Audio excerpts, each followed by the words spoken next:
بسم الله الرحمن الرحيم. إن شاء الله معانا فيديو جديد هنشرح لكم فيه عن كيفية تركيب البلاط البروسلين 160 في 80.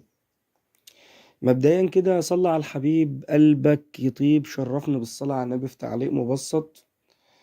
وبإذن الله هنتكلم في عدة أمور الكل هيستفيد منها، إن كنت صنايعي مبتدئ، إن كنت مقاول، إن كنت مهندس، إن كنت عميل، كل حاجة هنتكلم فيها بإذن الله عن كيفية تركيب البلاط 160. اول حاجه بس هتكلم فيها خفيفه كده. انا عندي الناس اللي بتخش تشاهد فيديوهاتي بتقعد دقيقه دقيقتين وبتطلع من الفيديو. انت لما تطلع بعد دقيقه او دقيقتين انت حضرتك ما استفدتش حاجه، ولو قدمت الفيديو برضو ما استفدتش حاجه.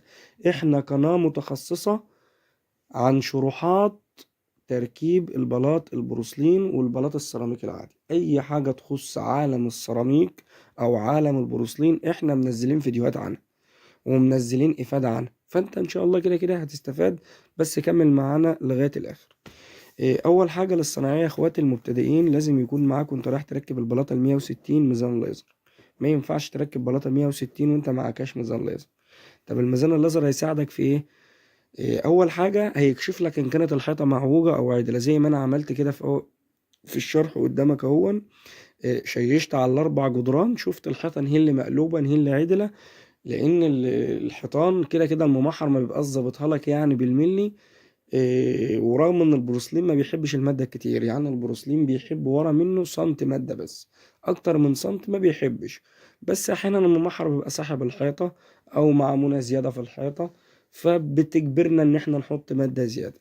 فدي يعني إيه ما انصحكش. انا على قد ما تقدر حاول ان انت ما تحطش مادة كتير على الحيطان زي ما تيجي معاك، يعني حتى لو الجنب مقلوب سن عادي يعني. المهم ان انت ما تقلبش يعني الدنيا ما تبص منك يعني. تاني حاجة هنتكلم فيها التركيب يا جماعة. ما ينفعش تخش تركب بلاطة 160 وانت تكون صنايعي لوحدك زي ما انا بركب كده. هتقول لي ما انت بتركب في الفيديو اهو مركب البلاط لوحدك اهو. هقول لك حضرتك انت عشان تركب بلاط 160 لازم تكون صنايعي متمكن. ما معنى كلمة متمكن؟ متمكن من كل حاجة، متمكن في مهنتك، متمكن من عصبك، من قوتك، من قدرتك. يعني زي ما تقول كده واحد لازم تكون شارب المهنة صح عشان تشتغل بلاطة 160 وتلزقها وتخدمها، لأن البلاطة التالتة بتبقى على ارتفاع 240 سنتي. يعني البلاطة الأولانية 80، البلاطة التانية ارتفاعها 160، البلاطة التالتة بتركبها على الأرض بدون سقالة بتوصل طولها 240. فان ما كنتش طويل، ان ما كنتش فك عصب، ما كنتش فك قوة، البلاطة هتزعلك. فانا بنصحك اول حاجة لازم تركبها باتنين صناعية. البلاطة اللي بتركب قدامك في الفيديو دي على ارتفاع 2 مترين و40، ودي تلات بلاطة.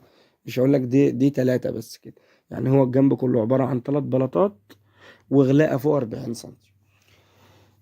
طبعا احنا شرحنا لكم حطينا ادابوند ازاي وافادة الادابوند ايه، وشرحنا لكم من فلتر الليزر ايه، وشرحنا لكم قطر المادة ايه. تاني حاجة بقى في التركيب لازم تفتح الطبب، تفتحها فتح تخويش. لازم تفتح صندوق القعدة زي ما هيبان قدام حضرتك كده، تفتحه بالملي. فتح كده لازم يكون فيها السيمترية موجودة. بص كده على الفتح اللي الكاميرا هتصورها لك كده، شايف الفتح دي؟ شايف الشغل؟ شايف فتح التخويش بالملي؟ الشغل ده الشغل الصح ده. ما لان البلاطه ال 160 دي بلاطه غاليه، مترها برقم.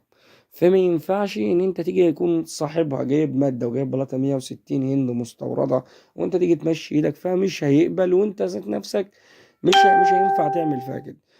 وخد حقك واطلب بحقك وامن على نفسك وخد السعر المتر اللي يريحك واللي يناسبك عشان خاطر تطلع شويه شغل كويسين زي اللي انت شايفهم دول.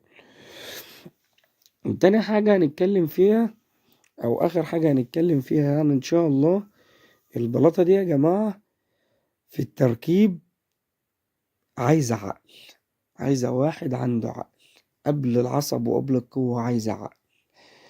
البلاطة دي العميل طلب مننا ان هو ما يركبش زوي في الحمام، وطلب مننا ان هي تتشطف. فاحنا شطفناها شطف 45 وقفلناها بسيليكون. لما بتشطف الزاوية، لما بتشطف البلاطين بتبقى الزاوية فاضية، ولو جه فيها مادة ما بتبقاش كويسة. قفلناها بسيليكون على قد ما قدرنا ومليناها وخدمناها. وإن شاء الله طلع على أحلى مستوى، ومسلمين الشغل ده استشاري و3 مهندسين مستلمينه. لو لسه مكمل معاه لغاية هنا، مشكورا، دوس لايك.